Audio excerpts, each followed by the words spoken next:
Hi. In this video we are going to learn about the fluid mosaic model of membrane structure. So most of the biological membranes which are actually found either covering a cell. So let's say this is an animal cell with a nucleus, and if I want to just observe the cell membrane, it will look somewhat like this. But the idea that a cell membrane structure is like this was not known until 1972. So until 1972, different biologists proposed different theories to explain how a cell membrane structure looks like. In the year 1972, two biologists, that is Singer and Nicholson, proposed the fluid mosaic model of cell membrane using all the evidences that they could collect. So again, by then, even through electron microscope, recognizing or understanding details of a cell membrane was very hard, because a cell membrane's thickness is somewhere between 7 to 10 nanometers. So that's very, very small. So being able to even see a cell membrane under an electron microscope was very difficult.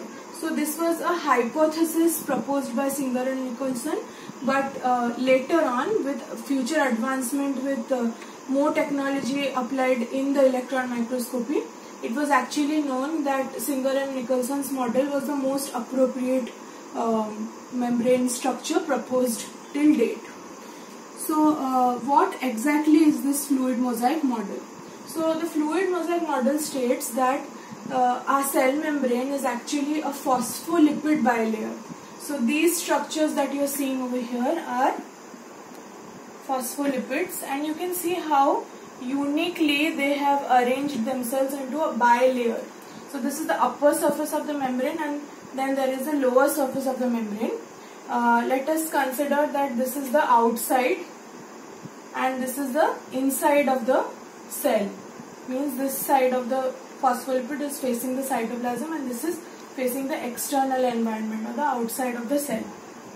The phospholipids form a bilayer in such a manner that the heads are facing the surfaces and the tails are facing each other. The reason is, if you can recall from what you have studied about lipids, that is, the phospholipid heads are water loving or hydrophilic, and the tails are water hating or hydrophobic.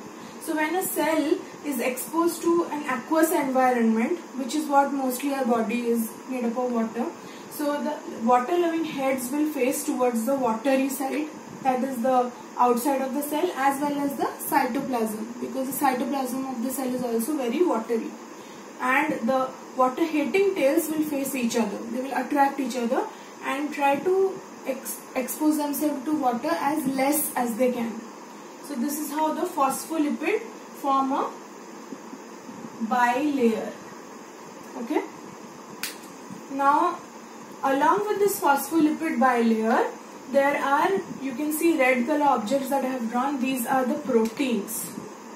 So you can see some proteins are spanning through the phospholipid bilayer.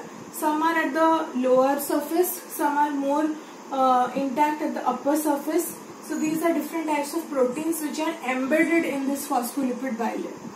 So the idea is that our cell membranes have a fluid nature, and this fluid nature is because of the phospholipids. So that's why we give the term fluid to this model. And the mosaic term, the term mosaic actually comes from how the proteins are embedded or stuck in between these phospholipid bilayers. So in your exam, you should be able to explain why this kind of structure of a cell membrane is called fluid and why is it called mosaic. Thank you.